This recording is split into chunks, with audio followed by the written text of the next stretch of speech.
आदरणीय दर्शक महानुभाव, हार्दिक स्वागत छ कार्यक्रम बुद्ध राजको श्रृङ्खलामा। सँगै छु म खेमराज रेग्मी।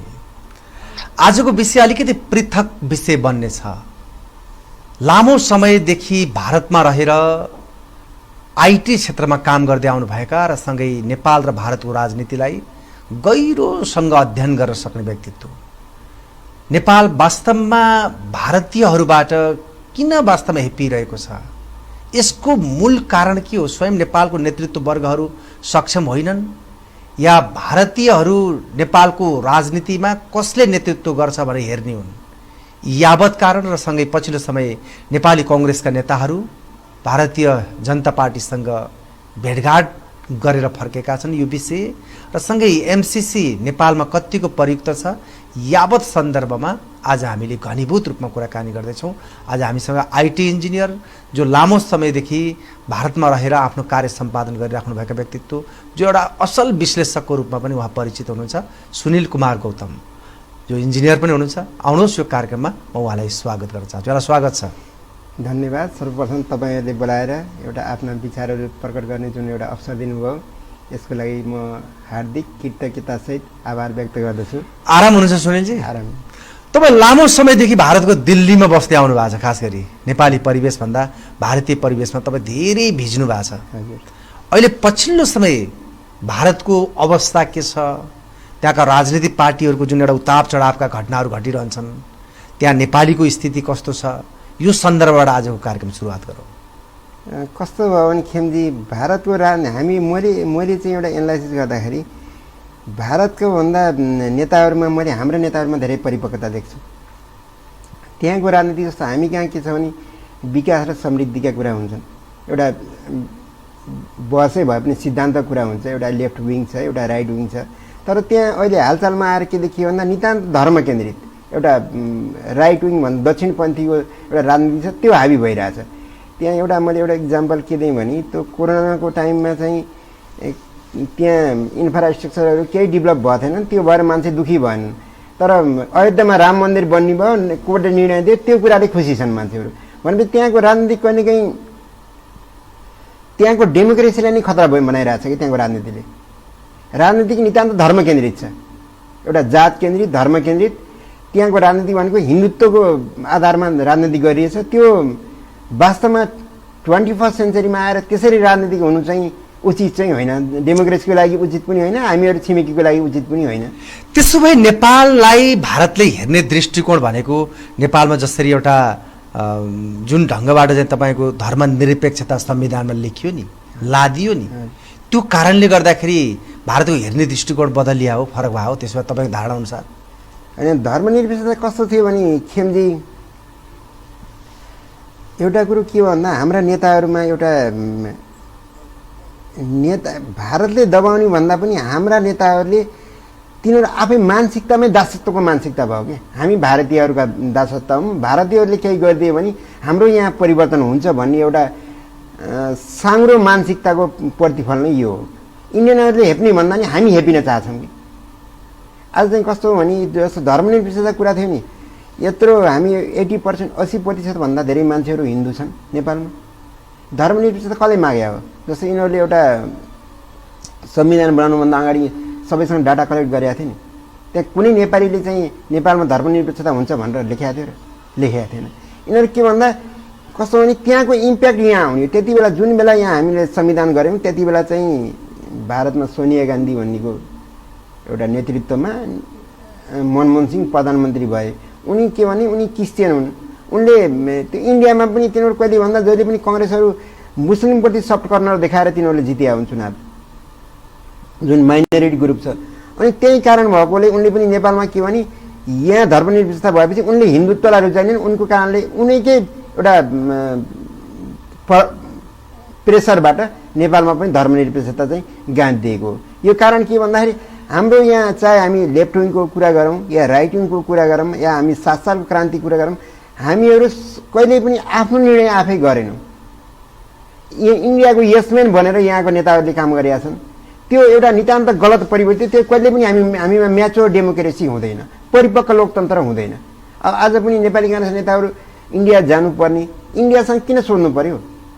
यहाँ नेता प्रधानमन्त्री बनाउनु पर्यो भने इन्डियासँग जानु पर्यो। मैले भनिसकेँ इन्डियाले नेपालीहरूलाई दास बनाउनु भन्दा पनि यिनीहरूको मानसिकता नै दासत्वको मानसिकता भयो कि त्यो जबसम्म बदलिन्न तबसम्म हामी कहाँ परिपक्व लोकतन्त्र पनि हुन्न, विकास पनि हुन्न, समृद्धि पनि हुँदैन। एउटा प्रसङ्ग जुन तपाईँ नेपाली कङ्ग्रेसका नेता भारत गएर कुनै अर्थ र औचित्य छैन भन्ने तर्क गर्नुभयो नि, जहाँ भारत गइसकेपछि सीमा विवादका कुराहरू अब समाधान हुँदैछ भन्ने खालका कुराहरू उनीहरू आएर यहाँ उठाइरहेछन्, हुन्छ नेपालमा चाहिँ सीमा विवादको समस्या समाधान? होइन, सीमा विवादको समाधान के भन्दा कहिलेदेखि यो धेरै समयदेखि सीमा विवादको कुरा आइरहेछ। सीमा विवाद त हामीसँग मात्रै होइन नि, यिनीहरूको बङ्गलादेशसँग पनि थियो नि। एउटा डिप्लोमेटिक वेले, एउटा डिप्लोमेसीको तरिकाले तिनीहरूले समाधान गर्ने धेरै विवाद थियो नि, तपाईँले हेर्नुभयो कि नै? त्यसमा केही कुरा यिनीहरूले छोडे, इन्डियनहरूले छोडे, केही कुरा बङ्गलादेशले छोडे, तिनीहरूको सीमा विवाद समाधान भयो नि। हामी कहाँ के भयो भने त्यो सीमा विवाद राष्ट्रियता कुरालाई राजनीतिसँग जोडियो कि राजनीतिकरण। इन्डियाको विरोध गरेदेखि एउटा राजनीतिक आफ्नो उचाइ बढ्ने, इन्डियाको समर्थन गरेदेखि घट्ने भन्ने जुन एउटा मेन्टालिटी यहाँ डेभलप भएको छ, मानसिकता जुन एउटा विकास भएको छ, त्यो विकासले, त्यो मनस्थितिले सीमा विवाद त समाधान हुँदैन। के छ, भारतले नेपाललाई मिच्दै जाने, हामी जमिन छोड्दै जाने, यही परिस्थितिबाट देश गुज्रिरहने हो त? त्यसो भए होइन, भारतले मिच्दै जाने भन्दा पनि के भयो भने हामीहरू जुन एउटा फाउन्डेसनै हामीले कमजोर बनायौँ कि।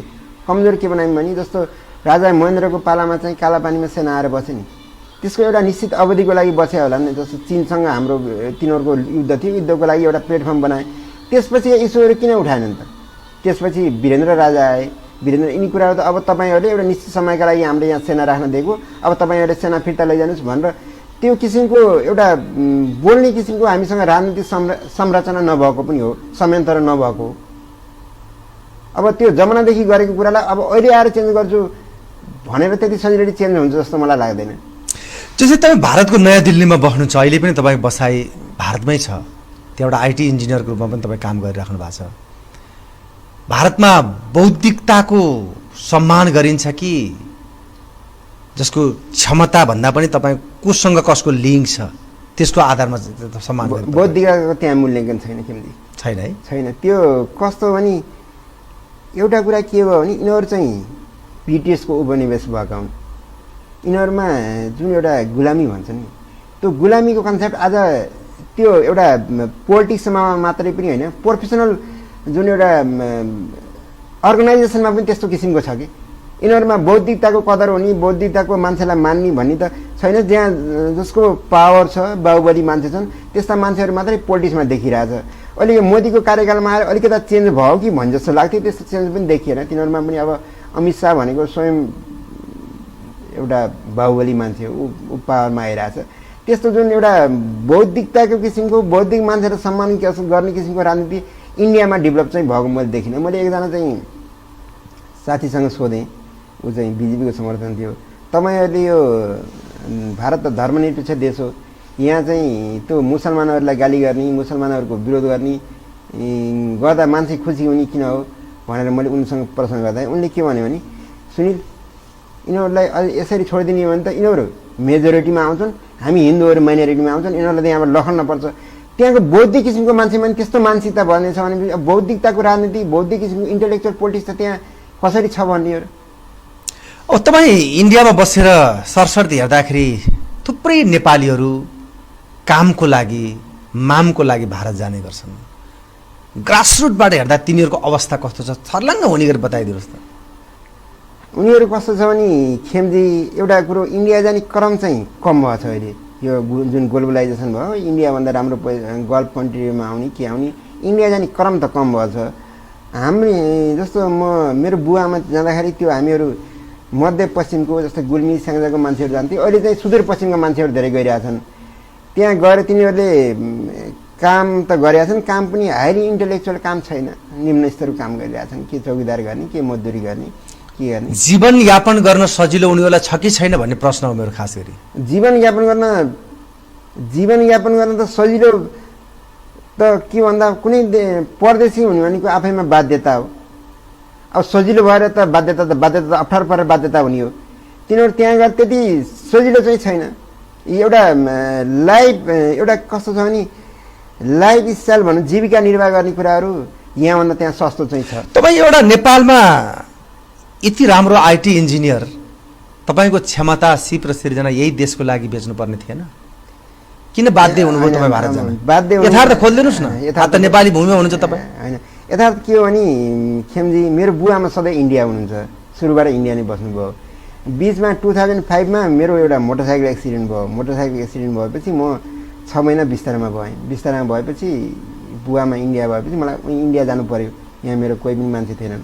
अनि गएपछि एउटा अन्तर्वार्ता एउटा बाबु तेरो बायोडाटा दिएन त, मैले एकजना अङ्कल हुनुहुन्छ अङ्कललाई भन्छु भनेर मम्मीले भन्नुभयो। मैले भने इन्डियनहरू हाम्रो पढाइ पनि तिनीहरू त अलिक क्वालिटी छ नि इन्डियामा, एउटा टेक्निकल एजुकेसन आइटीमा तिनीहरू क्वालिटी हो, म हुँदैन होला मम्मी तपाईँले त रहर गर्नुभयो भनेर मैले बायोडाटा मात्र दिएको थिएँ खेमजी।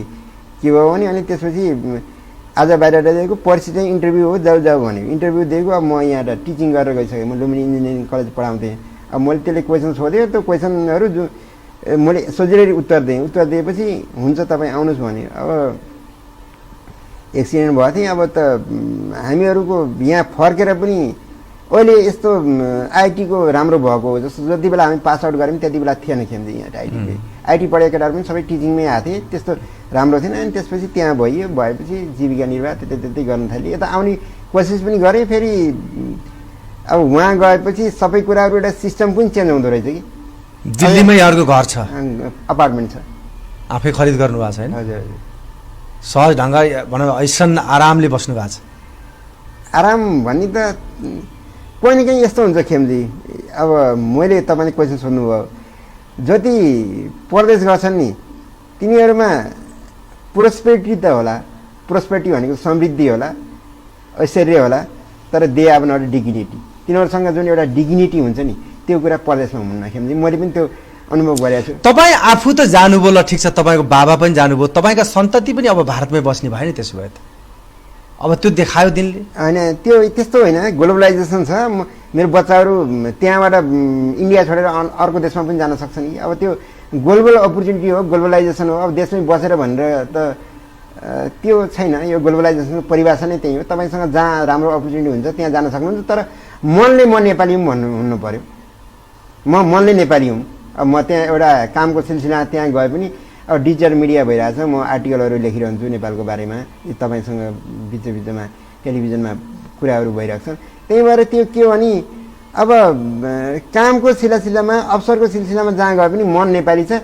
सबै परदेशीहरूलाई म पनि यही भन्छु, तपाईँ परदेश जानुहोस्, कहाँ जानुहोस्, मन चाहिँ नेपाली नै बनाउनुहोस्। अब एउटा प्रसङ्ग सुनिलजी, तपाईँ भारतमा बसिरहँदाखेरि नेपालको जुन दूतावास छ, राजदूत भएर जो जान्छन् नि, उनीहरूको साँच्चै भूमिका कस्तो हुन्छ? जुन भूमिका निर्वाहका निम्ति उनीहरू गएका हुन् त्यो अनुसार उनले भूमिका निर्वाह गर्छन् कि गर्दैनन्? सत्य कुरा बोल्नु होइन, त्यो छैन खेमजी। मैले यो भन्दा अघिल्लो पटक कोभिडको महामारीमा चाहिँ मैले कन्ट्याक्ट गर्न खोजेँ। धेरै नेपालीहरूले दुःख पाए। गर्दाखेरि तिनीहरूले जुन एउटा तपाईँले जस्तो एक्सपेक्ट गर्नु छ नि त्यस्तो केही देखिँदैन, मैले देखिनँ। अब मेरो एउटा पर्सनल ओपिनियन हो। त्यहाँ पनि कस्तो हुने भने त्यो एउटा सङ्गठन बनाउने रहेछन्। तिनी मान्छेहरूले चाहिँ जानी पैसा ल्याउने खाने गर्छन्। जुन एउटा ग्रास लेभलको मान्छेहरूले जुन सुविधा पाउने हो त्यो त्यहाँ पाएको छैन। अप्ठ्यारो छ, अप्ठ्यारो छ। दूतावासले केही भूमिका खेल्दैन? दूतावासले त त्यहाँ त प्रवासी सङ्घ सङ्गठनका मान्छेहरू त्यहाँ जाने पार्टी गर्ने के गर्ने गर्छन्। जुन एउटा ग्रास लेभलको मान्छेहरूलाई जस्तो अब नोकरी हुन्छन्, कोही पीडित हुन्छन्, कोही आत्महत्या गरेर मर्छन्, कसैले मार्न बाध्य पार्छन्, तिनी कुराहरूमा खै मैले त्यो राजदूतावासले एउटा जुन भूमिका गर्नुपर्ने मैले त्यस्तो देखिरहेको छैन। नाम मात्रको दूतावास हो भन्ने तपाईँ भनाइ हो? दूतावास नाम मात्रको भयो भने त्यहाँबाट एउटा दूतावासले के गर्छ भने त्यहाँका चाहिँ पोलिसीहरू इन्डियाले कसरी बनाइरहेछ, त्यहाँ विकास हुनुको पछाडि के हो, त्यस्तै कुराहरू नेपालमा ल्याएर इम्प्लिमेन्ट गर्न के सकिन्छ भनेर त्यसो राजदूतावासले केही गरेको छ र गरेको छैन नि। तपाईँहरूले देख्नुभयो होला। यो अलिकति म कूटनीतिक मर्यादाको कुरा गर्न चाहन्छु कि भारतीय कुनै एउटा राजदूत आयो भने सिधै प्रधानमन्त्रीले भेट्छ, कुनै सरकारै राख्दैन। अन्त गोयल आउने विषयले पनि ठुलो तहल्का पिट्यो, त्यो विषय तपाईँलाई थाहा छँदैछ। त नेपाली कुनै एउटा व्यक्ति समृद्ध भनौँ त्यो पदमा पुगेको व्यक्ति जाँदा पनि त्यहाँ खासै महत्त्व दिइँदैन। त्यो नेपालीहरूकै कमजोरी हो, यहाँका नेतृत्ववर्गको कमजोरी हो, या भारतले टेर पुच्छर नलगाएको? तपाईँ के देख्नुहुन्छ? होइन, यो के भयो भने हामीहरू कहिले कसैको उपनिवेश भएनौँ, एउटा कुरा त्यो एउटा पक्ष हो। तर हाम्रो मानसिकता सधैँ उपनिवेशवादी रह्यो कि। उपनिवेशवादी किन भन्दा हाम्रो त्यो मानसिकता नै भौतिक रूपमा हामी उपनिवेश नभए नि मानसिक रूपमा सधैँ हामी उपनिवेश छौँ। यो कुराहरू कसरी देखिन्छ भने अब बेला बेलामा चाहिँ नाकाबन्दी गरिदिन्छ भारतले केही गर्ने। अब अहिले चाहिँ सरकार चलाउने बेलामा भारत जानुपर्ने के हो र? त्यो उपनिवेश मानसिकता त हो नि। इन्डियाले हाम्रो सरकार चलाउन दिन्न कि हामीलाई अप्ठ्यारो गर्छ कि त्यो मानसिकता चाहिँ छ। अब हाम्रा त्यहाँ राजदूतहरूले के गर्ने हो र? त्यहाँ जनरली त्यहाँका कुनै स्टेटका मान्छेहरूलाई नेपाल भन्ने देश हो भन्ने पनि थाहा छैन खेमजी। अन्तर्राष्ट्रिय देशहरूले हेर्ने कुनै दृष्टिकोण भारतलाई नेपालको बाटो नेपाललाई हेर्ने दृष्टिकोण भारतको बाटो मात्र हो। एउटा भियतनाम भनेको त एसियन कन्ट्री हो। त्यहाँ एकजना चाहिँ काम गर्ने हाम्रो प्रोजेक्टमा काम गरिरहेको मान्छेलाई म नेपाली हुँ, Nepal where is a Nepal भनेर भन्यो। अनि मैले India it is a neighbourhood country of India भनेर एउटा विश्वलाई चिनाउन चाहिँ हामीले इन्डियाको रिफ्रेन्स लिनुपर्छ भने हामीलाई त्यहाँ राजदूतहरूले गर्ने के हो भन्नुहोस्। त्यहाँ कसैलाई पनि एउटा नेपाल फरक देश हो भन्ने मानसिकता नै छैन कि इन्डियनहरूको। भारतमा ऊर्जा सङ्कट छ तर नेपालको बिजुली किन्दैन भारतले, पछिल्लो समयमा कुरा उठिरहेको छ। त्यो के हो? हेपा प्रवृत्ति हो? सित्तैमा नेपालको पाए चाहिँ गर्ने नत्र नगर्ने त्यो खालको विचार हो के हो? यो विषयमा तपाईँले कसरी अध्ययन गर्नुभएको छ? होइन, बिजुली किन्ने भनेको नि अब बिजुली त अब उनीहरूले बिजुली किन्न पनि तपाईँको ट्रान्समिसन लाइनको कुरा हुन्छ होइन। जो देशसँग ट्रान्समिसन लाइन सजिलै हुन्छ उनीहरूले किने त भुटानबाट किने हुन्, नेपालबाट पनि किन्छन्। अब उनीहरूलाई बाध्यता भएर किन्ने त हो नि। अब तिनीहरू किन्ने तर आज उसले नलिँदाखेरि करोडौँको बिजुली यहाँ घाटा तपाईँको खेरा गइरहेछ कि तपाईँ देख्नु भएको छ, सुन्नु भएको छ, पढ्नु भएको छ यो विषयमा? होइन, त्यो अब इन्डियनहरूले त होइन। यहाँ हामीसँग के छ भने हामीले बिजुली बेच्ने भने के हो? आइदर हामीले चाइनालाई बेच्ने, चाइना त्यो स्थितिमा छैन, हामीसँग बिजुली किन्नुपर्ने। अर्को हामीसँग जोडिएको देश को हो र? भारत हो। भारतले नकिने कम्तीमा भारतले ट्रान्समिसन लाइन बनाउनु दिएर हामी बङ्गलादेश त बेच्न सकिन्छ नि। तर त्यो कहीँ न कहीँ अब चाहिँ यो एउटा जुन बिजुलीको कुरा गर्नुभयो यसको लागि अब हाम्रो सरकारहरू बनेर डिप्लोमेटिक तरिकाले चाहिँ इन्डियासँग एउटा रिलेसन बनाएर बिजुली बेच्नलाई हामीसँग भारतसँग राम्रो सम्बन्ध चाहिँ बनाउनुपर्छ। त्यो भएन भने समस्या आउँछ।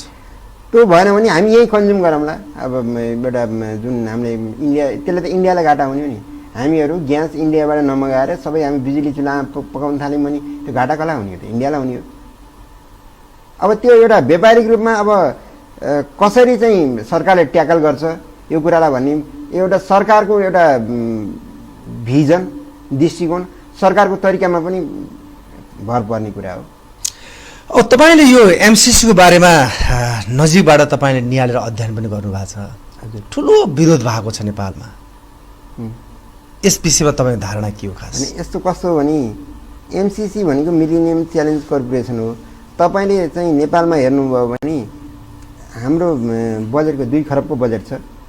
बजेटको तपाईँले हेर्नुभयो भने त्यहाँ चाहिँ सधैँ विविध खर्च बढी छ नि। मिसलिनियस एक्सपेन्डिचर चाहिँ बढी छ, विकास खर्च कम छ। हामीहरूका सबै जति पनि यहाँका परियोजनाहरू छन्, जति पनि योजनाहरू छन्, तिनी सबै विदेशी सहयोगबाट त भन्छन् नि। अब एउटा कुरो के हो भन्दा एमसिसी त तिनीहरू के भयो भने यो जब चाहिँ अल कायदाले चाहिँ त्यो उसले बिन लादेनले पेन्टागन एट्याक गरेपछि के भयो भने विश्वमै यस्तो आतङ्कवाद किन बढ्यो? आतङ्कवाद बढ्नुको पछाडि के हो भन्दा तिनीहरूले के भन्दा गरिबी हो। अब हामीहरूले चाहिँ एउटा अमेरिकाले चाहिँ जो देशहरू नजिक छन् जस्तै इजरायल यिनीहरूलाई सहयोग गर्यो। जुन चाहिँ एउटा विकसित देशहरू, अल्प विकसित देशहरूमा यिनीहरूले सहयोग गरेन।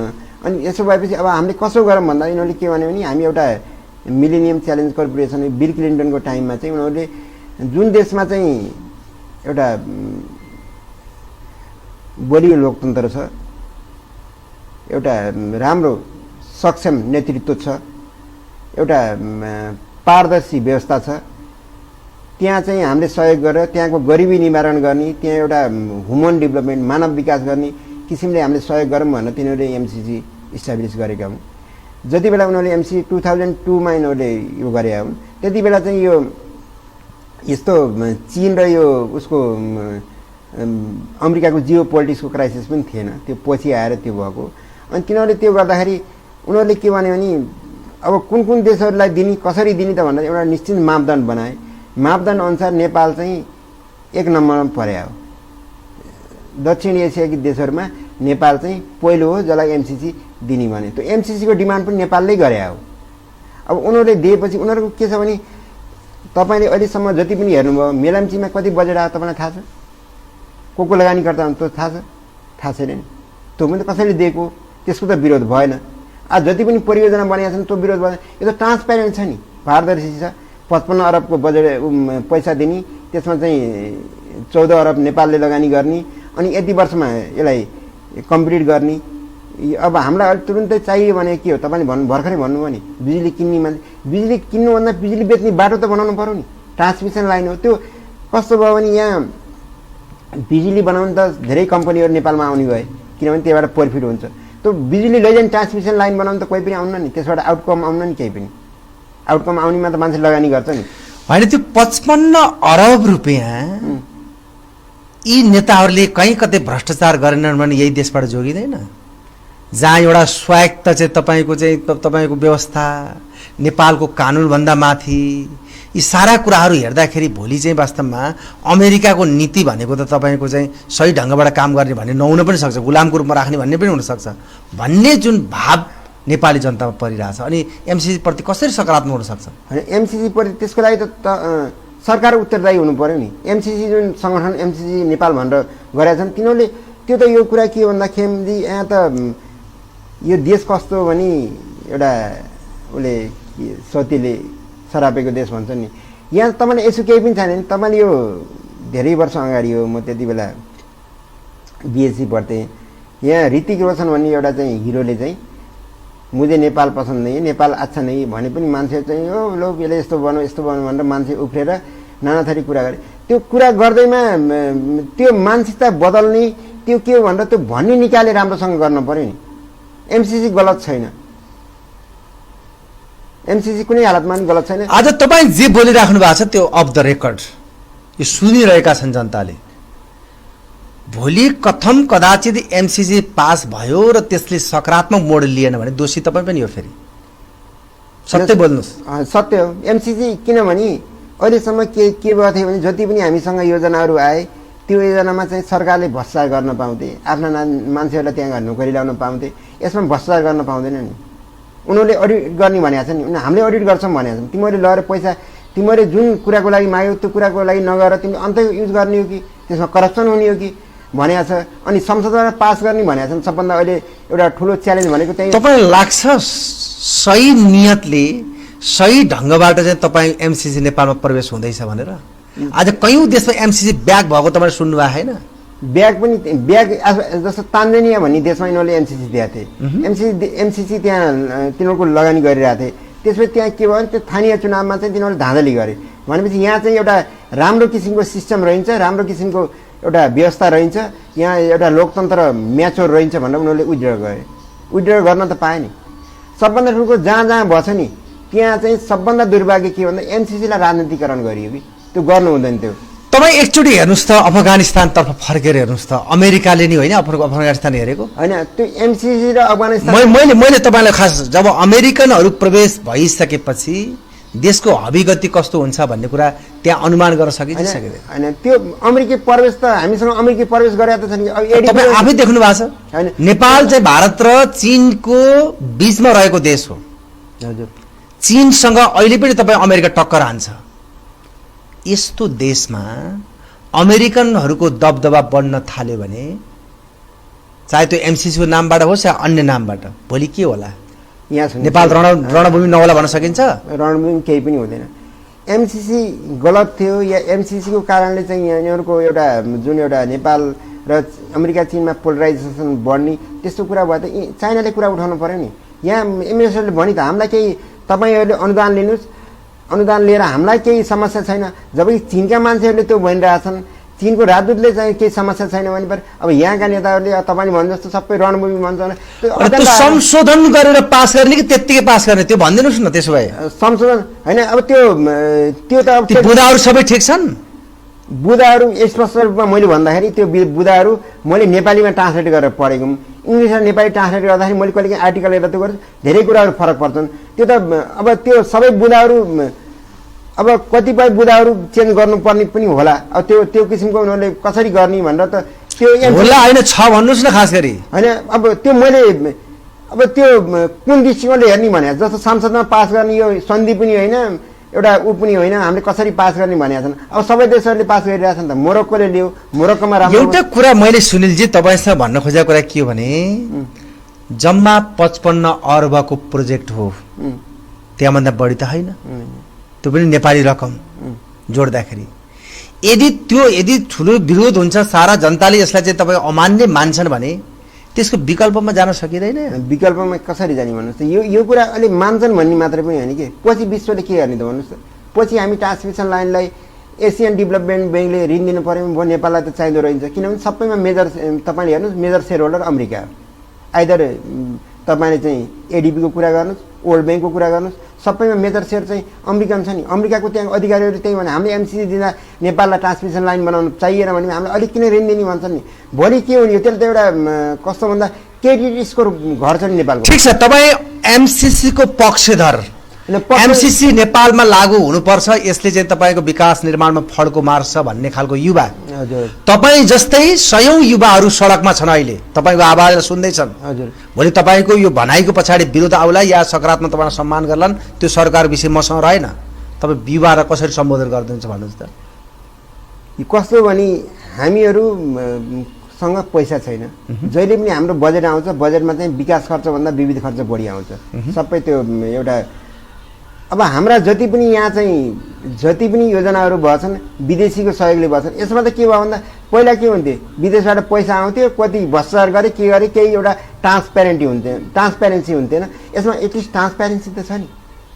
अडिट गर्ने भनेको छ नि एउटा समयमा चाहिँ प्रोजेक्ट सिद्धाउने भनेको छ जस्तो मेलम्ची कति यत्रो टाइम लाग्यो नि मेलम्ची जस्तो यो त हामीले 5 वर्षमा गरियो प्रोजेक्ट सिद्धाउने भनेपछि यसले एउटा इन्फ्रास्ट्रक्चर डेभलप हुन्छ तपाईँको भौतिक विकासको पूर्वाधार तयार हुन्छ ट्रान्समिसन लाइन हुन्छ रोड हुन्छ हाम्रो देश विकास हुन्छ भने यसमा अरू समस्या के ठिक छ तपाईँ एमसिसी पास गर्नुपर्छ सही छ भनेर भनिरहँदाखेरि जुन त्यहाँभित्रका बुँदाहरूको विषयमा विरोध भएको छ नि स्वायत्त एमसिसी कानुनभन्दा माथि एमसिसी तपाईँ साह्रै कुराहरू हेर्दाखेरि त्यो बुँदा संशोधन नगरिकन जस्ताको तस्तै हुबहु पास गर्नुहुन्छ भन्ने मेरो प्रश्न हो कि खास गरी तपाईँलाई होइन त्यो अब त्यो के भन्दाखेरि एमसिसीको के छ त रुल आफ्नो तिनीहरूले यसरी हामीले मोडिफिकेसन गर्न पाउँछौँ या अरू देशहरूले कसरी गरेका छन् त्यो कुरा त सम्बन्धित निकायले एनालाइसिस गर्ने कुरा हो नि त्यो निकायले त्यसो भए भनिदिनुहोस् ल ठिक छ सुनिलजी तपाईँले एमसिसी पास गर्नुपर्छ यो राम्रो भनेर भन्नुभयो एमसिसी ब्याक भयो भने नेपाललाई के अप्ठ्यारो पर्छ एमसिसी ब्याक भयो भने त्यो बुनाद जोडिदिनुहोस् न हामीलाई अन्तर्राष्ट्रिय निकायहरू जति पनि दातृ संस्थाहरू छन् सबैमा मेजर सेयर होल्डर भनेको अमेरिका हो हामीलाई हेर्ने दृष्टिकोण के होला भन्नुहोस् त आज कहिले एमसिसी लागू नगरेका देशहरू सबै भएकै छन् लागू न होइन त्यो कुरा सिधै टिट फर ट्याट जवाफ त्यसरी दिनुहोस् न होइन एमसिसी लागू नगरेका देशहरू भोकै छैनन् तर एउटा दृष्टिकोण क्रेडिबिलिटी कम हुने भयो नि भोलि विश्वास गर्ने कि नगर्ने नेपालमा अब अमेरिका भनेको के भन्दा होइन त्यहाँ कुनै कुरा दिँदाखेरि पनि होइन नेपालमा त किन दिने भनेर एउटा जुन गुडविल बनाउनु पर्ने थियो नि त्यो गुडविल एउटा विश्वासको कुरा पनि भएन नि एमसिसी अमेरिकाले जबरजस्ती दिएको पनि होइन हामीले मागेका हौँ कति एउटा सरकार हुँदा माग्नु पर्ने फेरि अर्को सरकार आउँदा त्यहीको विरोध गर्नुपर्ने त्यही मात्रै संसदबाट पास गर्नु पर्यो तपाईँहरू कन्सिस्टेन्सी भएन नि हिजो जुन बेला हामीले एमसिसीको सम्झौता गऱ्यौँ त्यति बेला पनि यिनी कुरा थिए नि अमेरिका चाइनाको कुरा पनि थिए सबै त्यति बेला सम्झौता गर्ने बेला किन गरिएन त तिनी कुरा अहिले आएर उठाउने हो त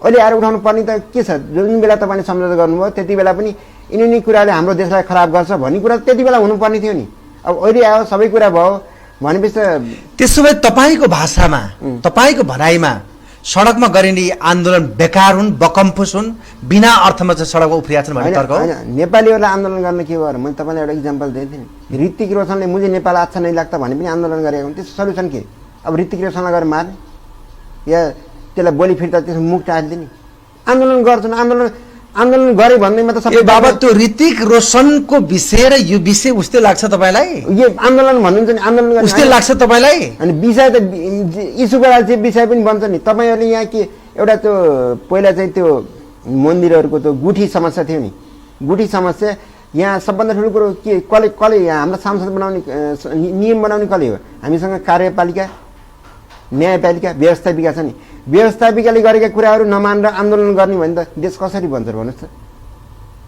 व्यवस्थापिकाले होइन व्यवस्थापिका सांसदमा यो कुराको डिल होस् सांसदले नो भनिदियो भने नो यस भने लिनु पर्यो अब आन्दोलन गरेर सबै कुरा आन्दोलन गर्ने आन्दोलनबाट चल्ने रोडबाट चल्ने भन्दा देश जसले जुन व्यवस्थापन भित्र बसेर राजनीति गर्छन् यिनीहरूको क्रियाकलाप त आम नेपाली जनताले मूल्याङ्कन गरिसकेका छन् युवाको रूपमा एमसीसी जसरी यिनीहरूले चाहिँ सम्झौता गरे त्यो एकातिर छ तर यी देशका नेताहरू नेतृत्व वर्गहरू यो देश र जनताप्रति इमान्दार र वफादार छन् भन्ने तपाईले विश्वास गर्न सक्नुहुन्छ होइन इमान्दार कुरा बोल्नुस् वफादार छैनन् इमान्दार वफादार होइन अब एउटा कुरो के भन्दा त्यो हाम्रो गुल्मीतिर भन्छन् कि त्यो के अरे अल्टाले हाने कुकुर बिजुलीदेखि डराउँछ भनेर यो डराएको मात्रै हो यो एमसीसी यिनीहरू इमान्दार छैनन् यो आफ्नो पक्षमा छ यिनीहरू गद्दार छन् यहाँ राजनीतिक चाहिँ एउटा विकृति छ त्यो आफ्नो ठाउँमा छ तर एमसीसी चाहिँ जुन देशमा भइरहेछन् तिनीहरूमा राम्रो आउटकम आइरहेछ नेपालले लिँदा हुन्छ लिनुमा चाहिँ त्यसलाई त्यो ब्याक गरेर नजोड्नु न हाम्रा देशका इमान्दार इमान्दार छैनन् नेता गतिरा छैनन् भने एमसीसीलाई किन दोष दिने र एमसीसी दोषी त होइन नि तपाईँको नेता तपाईँको भाषामा एमसीसी सही म यसमा बढी व्याख्या गर्न चाहिनँ आम जनताले के मूल्याङ्कन गर्छ त्यो आम जनताले गर्ने कुरा हो हैन बुझाउन सकेनन् या एमसीसी जान्न सकेनन् या एमसीसीको सन्दर्भमा स्वयं नेताहरूले व्याख्या गर्न सकेनन् त्यो आफ्नो ठाउँमा छँदैछ तपाईँ जे बोलिराख्नु भएको छ त्यो आफ्नो तपाईँको धारणा हो अन्त्यमा यो बुद्ध समुदाय टेलिभिजन मार्फत जसले टिभी हेरिराख्नु भएको छ सामाजिक सञ्जालको माध्यमबाट पनि तपाईँलाई पछाइराख्नु भएको छ तपाईँ के भन्न चाहनुहुन्छ निचोडमा निचोडमा के हो भने सबै कुरालाई राजनीतिकरणसँग जोड्नु हुँदैन एउटा एमसीसी भनेको यहाँ दुईटा कुरा छ कि अनुदान पनि दिएछ मोनिटरिङ पनि गरेको छ यस्तो यो पहिलोपटक इम्प्लिमेन्टेसन हुँदैछ हामीले मेलेन्सीमा आयो नि मेलेन्सीमा कसैले मोनिटरिङ गर्यो यति चाँडो सिद्धिनु पर्ने योजना यति लामो गयो यसमा के छ भने यो पहिलोपटक एउटा प्रयोग हुँदैछ एउटा कुरो के भन्दा जुन संस्थाले अनुदान गरेको त्यसले मोनिटरिङ पनि गर्दैछ यसपछि प्रतिफल कस्तो आउँछ एकचोटि त्यो त हामीले हेरौँ न यो हेरौँ हामीलाई ट्रान्समिसन लाइन भनेको अत्यन्त जरुरी कुरा पनि हो अब भारतसँग सम्झौता पनि भएको छ अब यो कुराले के भन्दा हामीले अब उत्पादन भएको तपाईँ सरप्लस भइसकेको छ हामी कहाँ बिजुली भन्नुहुन्छ त्यो बेच्नलाई एउटा ट्रान्समिसन लाइन हाम्रो बन्दैछ भनेपछि सबै कुरामा राजनीतिकरण गर्ने सबै एउटा मान्छे मारिदिए पनि आन्दोलन गर्ने किन मर्यो सबै कुरा आन्दोलन गरेर त हुन्न नि हामीसँग त एउटा देश चलाउने त व्यवस्थापिका कार्यपालिका न्यायपालिका यिनी छ यिनीले जे गर्छन् त्यही कुरा मान्न पर्यो नि सबै जस्तोसुकै बाटामा उफ्रने आन्दोलन गर्ने भन्दा कसरी देश समृद्ध बन्छ भन्नुहोस् त समृद्ध त बन्दैन नि ठिक छ महत्त्वपूर्ण समय दिनुभयो यहाँलाई विशेष म धन्यवाद दिन चाहन्छु यहाँको श्रम र सृजना क्षमता यो देशकै लागि लागू गर्नुस् त्यसपछि कतिपय कुराहरू नेपालीलाई गाली गर्दा पनि सही होला जस्तो लाग्छ मलाई तर पनि तपाईँ जहाँ बसेर जे गर्नु भएको छ देशप्रति चिन्तन छ देशप्रति चिन्ता छ राज्य बन्नुपर्छ भन्ने यहाँको मानसिकता छ यो समय र संवादको लागि यहाँलाई म धन्यवाद दिन चाहन्छु धन्यवाद नमस्कार आदरणीय दर्शक महानुभाव आज हामीले कुराकानी गऱ्यौँ भारतको नयाँ दिल्लीमा बसेर आफ्नो कार्यालय अगाडि बढाउनु भएका आइटी इन्जिनियर जो एउटा राम्रो विश्लेषकको रूपमा पनि परिचित हुनुहुन्छ सुनिल कुमार गौतम नेपाल भारतको सम्बन्ध एमसीसी नेपालमा लागू किन गर्ने केका लागि यो सन्दर्भमा हामीले दरिलो छलफल पनि गऱ्यौँ उहाँसँगको यो कुराकानीसँगै प्रविधिमा रहेर साथ दिने मित्र नरेश अधिकारीलाई धन्यवाद दिँदै यो कार्यक्रमबाट म पनि आगे चाहन्छु नमस्कार।